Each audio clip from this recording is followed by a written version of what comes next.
Must be in trouble. Green lights.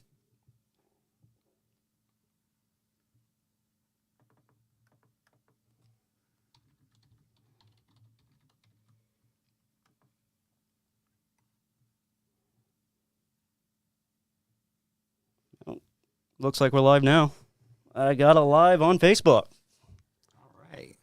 Alrighty, welcome to All Sides of Kennebec. I'm Sean Karen, and here with me tonight, as always, is Jeremy Lizotte, and we have Hollis. I will let Hollis pronounce his whole entire name because it is a long name. My name is Hollis Charles Chandler Inman, and I'm running for U.S. House District 1 Maine. Well, definitely, thank you. Welcome to the show. We had a little bit of technical difficulties getting started tonight, I guess. It doesn't seem to be our week, I can tell you that. We had a little rough start getting a guest lined up, and then stuff came together right at the last minute for us. We ended up getting Hollis to come on the show, and we also have Rhonda Snyder from Maine Journal News, who will be coming on around 8:30ish, 8:35, for the second round of All Sides of Kennebec. But definitely, so you're running in House District 1. Yeah. And you were saying a little bit about yourself there. Right. The reason I'm running for U.S. House District 1 Maine is basically a calling, I think, and also I didn't choose District 1. District 1 chose me. Benton used to be in District 2, and after redistricting, it became District 1. So I was a 18-wheeler driver over the road for 20 years, and for the last 2 years, I am a home daily truck driver. So I've studied a bunch of books, like 18 books that are basically political, like CRT and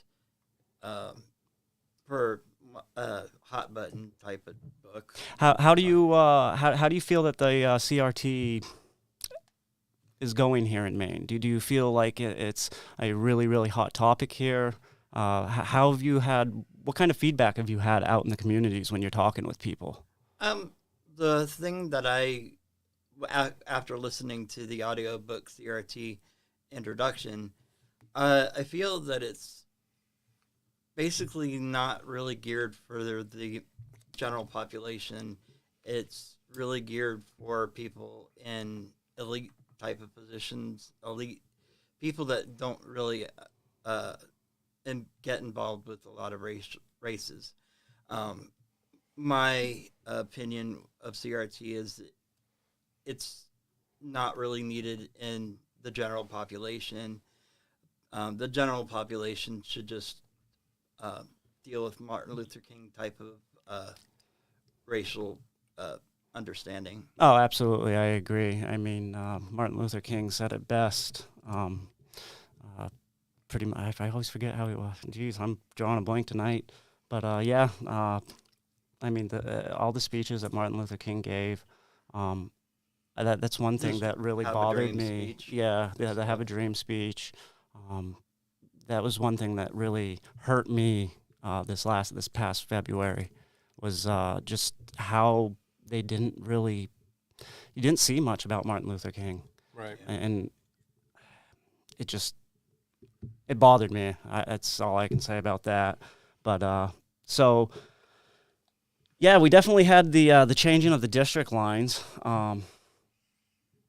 That has caused quite a mess. Mm-hmm. Yeah. I'm still yet to figure out the correct lines, exactly where everything is. I have a good idea, but so if you have a good map, send it to us. We would love to have it. Secretary of State has it. I don't know if that's the one that I got. Does it have the towns and stuff listed? Like, yeah, well, you can see. Have a map. In the Secretary of State's website, it actually has the different colors of the towns. Okay, does it have the ledger with it saying what colors are the towns? The colors correspond to District 1 and 2. Okay, so all right, yeah. So Yeah, it's that line that I want, like the exact towns. Like I know most of them. So you basically want a map that has the towns listed. Yeah, Yeah. yeah. I guess And- that's what I'm looking for. And I know I have one. I don't know if it has it listed or not. But yeah, that's the only thing that I'm looking for that I can't seem to find. But yeah. I read like 18 books. I follow Confucius a lot. I read the Analects all the time. Okay, It's I don't actually- know much about that. Actually, Confucius was basically a politician. Okay. I always thought that he was some kind of a religious figure. He was just a very moral politician who liked wine. And I always say that because that proves that he was just a guy. But he was a very moral politician. And he trained politicians to become moral, good politicians. So, Definitely. So you guys had a great conversation earlier before we started, and Yeah. let's hit on that topic a little bit. So, what are your thoughts on immigration? Since you're running for federal office, that's definitely something that you're going to have to take up at some point in time. right. Yeah. Well, I had an ex-wife, and I got her over from China. So I have some China experience, and it took about 2 years to legally immigrate her here. And that if you're into immigration, immigration should speed up, and also people that So want to you're work talking here. about that it took a long time to essentially to go through the process of, Yeah, of doing the paperwork. paperwork. So tell me a little bit about how does the paperwork start? Like they have to contact the U.S. Embassy, I'm assuming, over in China, I would imagine? Yeah, what it was actually her sister, my ex-sister-in-law, she said, "Hey, Hollis, I'm going over to China. You want to meet my sister?" And I was like, "Sure." And I got the funds together and was able to go over to China with my ex-sister-in-law, and I got a marriage certificate in China, and it basically just took forever. I think I forget now, but it was like 2005. I think I married her. Okay. And 2009 I divorced her. It was amicable, but it was just wasn't meant to be or whatever. And also understand because that. of over the road trucking, I was never home, so I was never. Yeah, That must be pretty hard on a marriage. I would imagine. Right. I can only guess. But I'm not here to hold anything against you for anything. So, but yeah, so that was a tough process, huh? Oh, very. Definitely. And So did she end up getting her citizenship? I'm not sure. She did get her green card and all that stuff. So Okay, so it was still a fight even for after. yeah, Okay. for her. But But yeah. if someone wants to come here to work, it should be a lot easier than it is. We used Bush too was talking about guest workers at one time, And but that was those would be the HB visas? HBV1, I believe. Thank you. I wasn't 100% sure on the exact number. I know the starting of it. But so you think that program should be expanded? Is that what you're saying? yeah, to a point. Yeah. Okay. So how when you say expanded, what do you mean by that? Well, easier to get, and Like streamlining the processes for it? right. If you're somebody who's a national from another country, and you can prove that you're not a criminal and things to that effect, you should, and that's all you wanted to do is work. You should be able to come over, work, and go home after the jobs are done if you want. Absolutely. I think a merit system's the correct way to go. I mean, if you're willing to come here and work hard, I mean, a merit, I don't know necessarily if it's, I don't really know how you would justify, who would choose what work hard means, though. yeah, that's what I was just getting at. So Well, I mean, It's all subjective. right. so it should be there should be more of a separation between wanting to be here to work or wanting to be here to live. Okay. Yeah. Yeah. So yeah, definitely, I see what you're saying there. So one of the other things that we talked about, which is a segue to immigration, is the drug war. What are your thoughts on the drug war? I think that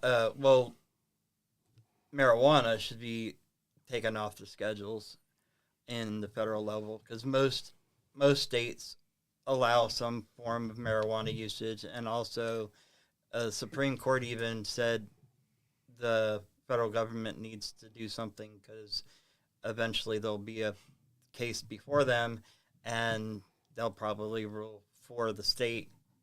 And so, especially when it comes to marijuana, that should be legal. We have a very big drug issue, and I think we need to address people on heavier drugs with more counselings and things to that effect. A prison sentence is not going to do you any good. Right. I'm a libertarian, and one of the things that, because I'm a libertarian, I'm one of those people that want to see the war on drugs abolished. I agree it's with failed. People are put in prisons over drugs, non-violent offenses, things like that. So we should abolish the war on drugs and use that money that we've been using for prison Treatment time, and prevention. right, and use it for prison. Not use it for prison, but use it for helping people with Treatment addictions. and prevention, I think, is the best way to go. Right. I agree. But I also do think that we need to start making the only way that I would go tougher with any criminal law on that would probably be would be on the federal level, but it would be more aimed at like the shipment of it coming over the border. You know what I mean? The more the drug lord type deal of it, I guess. Absolutely.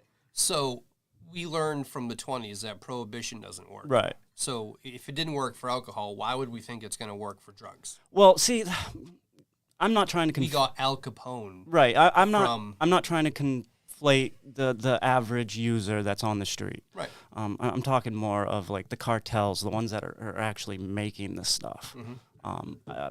That would be the only way I would see maybe, and it wouldn't necessarily maybe be law, maybe allocating something to build something to attack the issue. Right. But it has to go, in my opinion, it has to be taken care of at the root cause. Right, yeah. So, Right, and the hard part is the root cause is trying to figure out, one, why people are using so much that they're using. Exactly. Yeah. Exactly. So one root cause is obviously, you have the distribution of it. Right. But the other root cause is obviously there's a big supply of it because there's also a big demand of it. Right. So one of the root causes is finding why there's such a big demand.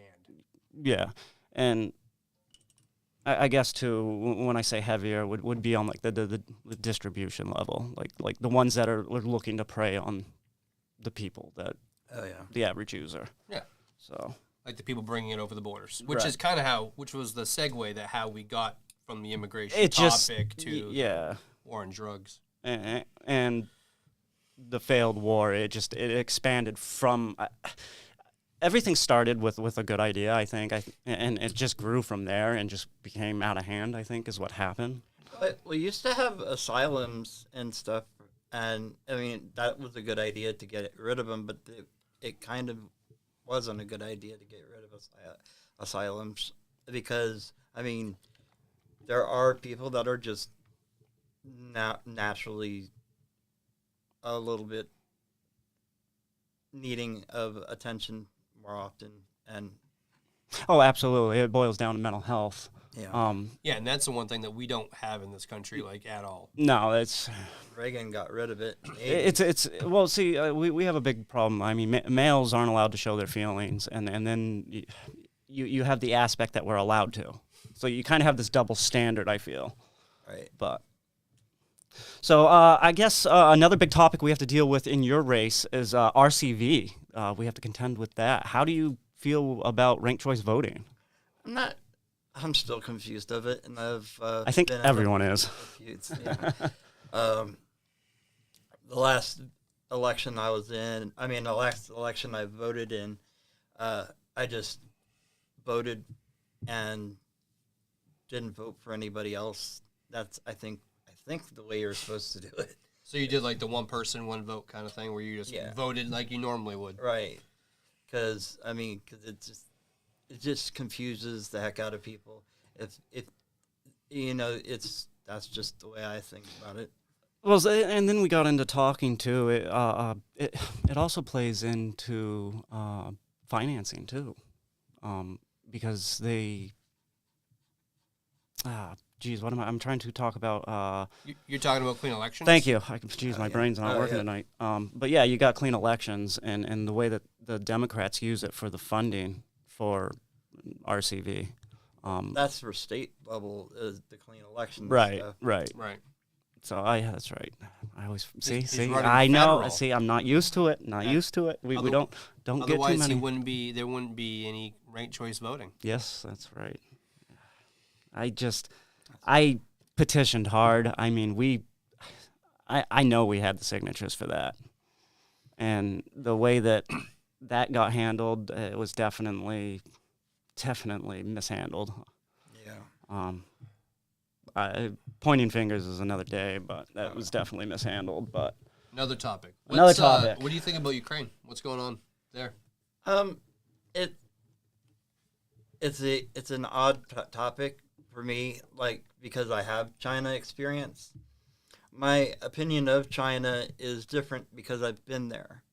There's a lot of propaganda on both sides of the aisle over here, and when you actually have seen the villain, you know things that are a different way. So it's like, to put an example, China, like people always talk about the social credit system. Well, the social credit system is basically for the Communist Party members, and there's only like 93 million Communist Party members. So quite a few. Versus 1.4 billion. A lot of people. Right. So what it is what our media tells you is it sounds like everybody's on the social credit system when it's actually the party members that are on the social credit system, and they go through tests and all kinds of things. They go through tests, fees, peer reviews, and then all that, and then you mess up, you're not a party member. So so to get back onto Russia, you see all the media, and we also sometimes have Russian media or whatever or all that, and basically, as somebody, if I was in office right now, I would listen to my constituents, and I would also look at what everybody else is voting for. If everybody's for bombing Russia, my vote's going to be to bomb Russia. I personally think something weird's going on, but there's definitely a gray area I've noticed. Yeah, so it's like, but what I'm saying is, as a representative, it sounds like most of my district would want to bomb Russia. There seems to be a lot of sentiment of people jumping on that, especially with the mainstream media. I know, what is it? The Chuck Schumer, is that his name? He was the one out in San Diego, there, California. Nancy Pelosi? No, it wasn't Pelosi. It was Chuck Schumer's in New York. No, who am I thinking of? I'm thinking of the one that went after Trump there. Lots of people went after after the little weasel one there. Yeah. Eric? No. Eric No. Swalwell? No. Yeah, I know who you're talking about. I can't remember his name now. It's he looks like Napoleon or whatever. Or Mr. Mackey. Anyways, Anyway. My point is the rhetoric that they're using. They're essentially saying, let's nuke Russia. And it's like, whoa, back off. It's very scary. Yeah. And so as a rep, I would interject. I think there's something wrong, guys. And everybody said, I'm the representative of the district. So they want to bomb Russia, and everybody in Congress is wanting to bomb Russia. Guess we'll be bombing Russia. after I have interjected that I don't think that it's a good idea. My opinion, and then I get their opinion. That's what it's supposed to be. It's not I'm saying no. It's you're telling me to say yes or no. And Adam Schiff was the name I was looking That's for. right. I'm sorry, yeah, guys. Schiff. Yes, Adam Schiff. Yeah, Adam Schiff he came out right away and was like, let's nuke Russia. Yeah. Yeah, I don't think that's the way to go. But I heard an interview the other day where Eric Swalwell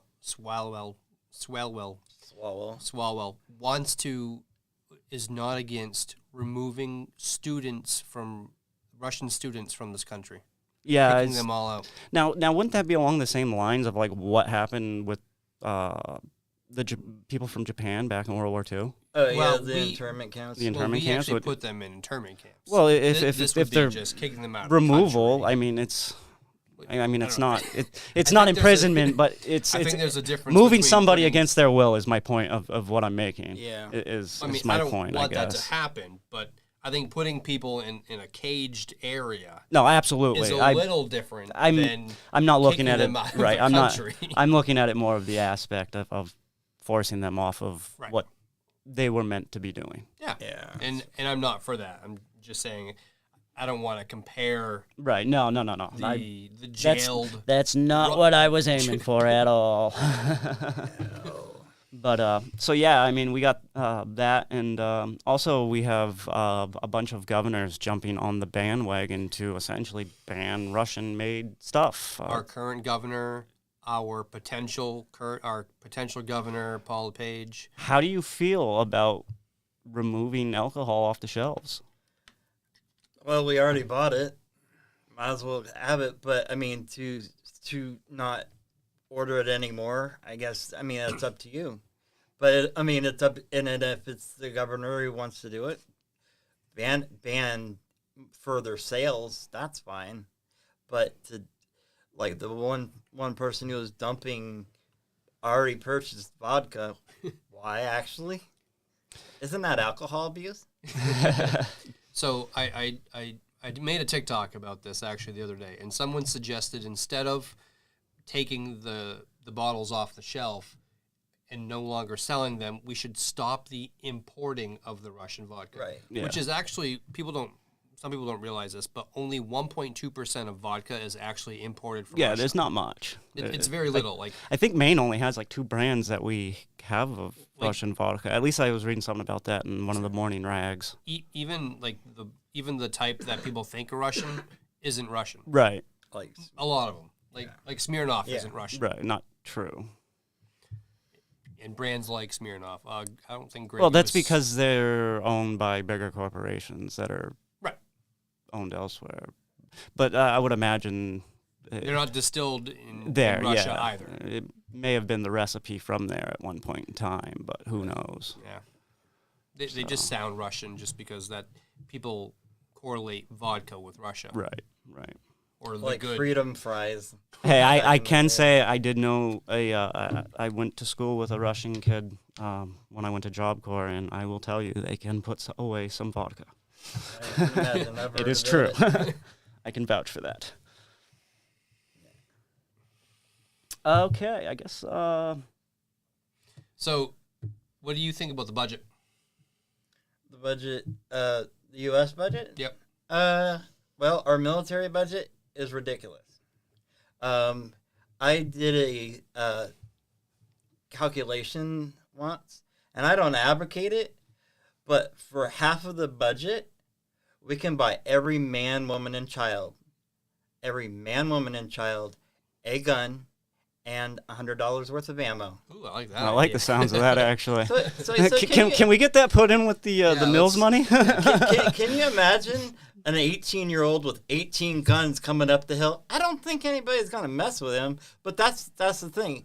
The military budget is so messed up Right. that, I mean, China and Russia combined, their military budget is half of our military budget. We do spend That's quite a ridiculous. large GDP on the budget. And we don't even take care of our military people after they go away, after they retire from the Yeah. military. So, I mean, Well, I guess, yeah, getting into that, how do you feel? Have you done anything with the Veterans Hospital here in Maine or any of the veterans' homes or my veteran campaign organizations? manager is a Marine. Oh, no doubt. Tell us a Yeah. little bit about that. Well, actually, about 8 years ago, I actually trained him to be a truck driver. So No now doubt. he ran for president a couple years ago, and so he knows the knowledge of how to get all the paperwork done and all that. Because I'm actually a registered candidate. I mean, with the federal government, the FEC, but I need to get my signatures, which we're going to do a signature drive blitz actually between the 19th and the 26th of this month, March. And where can people get a hold of you if they want to sign that paperwork? They can get a hold of me at inwithinman.com. And we'll post that link on our Yeah, here. definitely post that link up. And who can sign your petition? District 1 people. Doesn't matter what party? And it doesn't matter because of being independent. Okay. But of course, I need 2,500 instead of 1,000.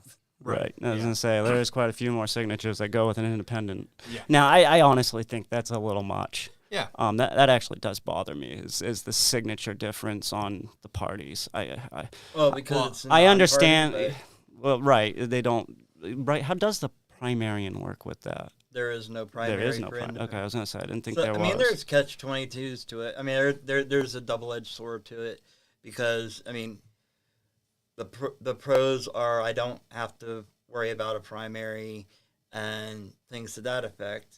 Right. But I do have to get actually 2,000 signatures, but to offset bad signatures, get about Right. You always, you always want to have that buffer. right.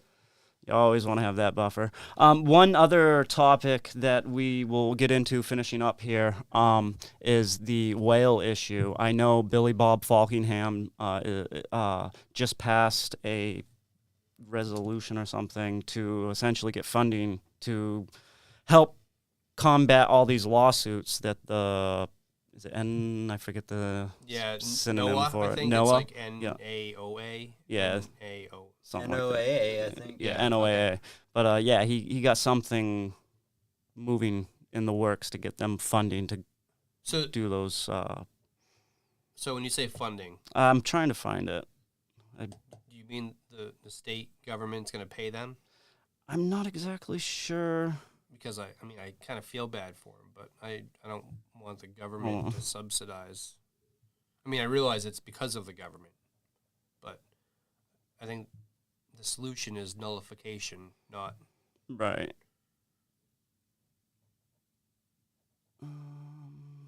So, what do you think should be done anyway while he does that? What do you think should be done? What would you do if you were? Because I heard that the four members of Congress, the 2 Senates and 2 reps, sent a letter, but letters obviously aren't going to Okay, I got it. very long. I got it right here.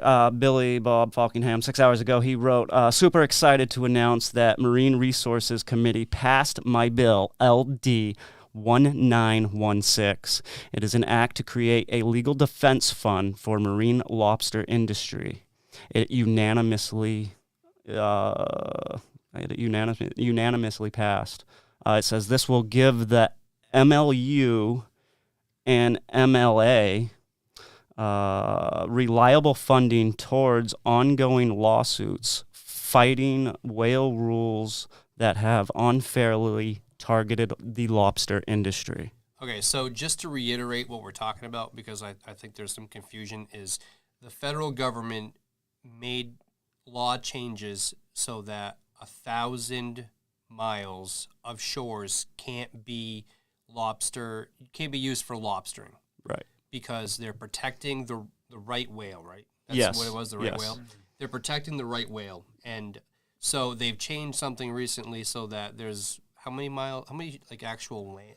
I think it's 1,000 square miles. This is something that I am not Of 100% the sure. ocean. Yeah, I'd love to I'm have not Billy really Bob sure. on for this because Yeah. he is a vessel of knowledge on this. And they're also requiring to get specific things changed on their boats for the lines. Right. Right, a lot And of one takeaway thing stuff. one thing that I did learn listening to Billy Bob, we haven't had a right whale entanglement with main gear in over 20 years. Right. That's Yeah, so I mean I think it's overreaching in a very, it's government overreaching in a very needed industry for Maine. So absolutely. And you also have the windmills to contend with out there too. So yeah, it's, so I mean, there's it- so much stuff that's going on with the lobstermen, and we have to support our lobstermen. Absolutely. I mean, I definitely agree with you. So this podcast is brought to you by, A shared studio, which is right here in Waterville, Maine. Waterville, Maine. If you have any ideas for podcasts, you can rent out the studio. We can produce them for you. We can help you set it up and everything. Rent out the space, actually. Yep, it's a great space. We enjoy it. So yeah, it's a pretty cool So- setup you guys got. Thank you. Tell people where they can find you. yes, So, all of my social media is at with an Inman, INWITHINMAN. Okay. All of my social media is at Inman. So if you want to go find me on Facebook, Instagram, or Twitter. Okay. Or So we will make sure that when we're done, we'll just tag you in this. sounds good. definitely. And I guess we can end it here. Definitely thank you for checking out All Sides of Kennebec. Absolutely, it was awesome. And definitely stay tuned. We are going to sign off on this broadcast, but we are going to be back in 5 minutes with a new live. We are going to be bringing on Rhonda Snyder from Maine Journal News next. So All right. So take care. Thanks, guys.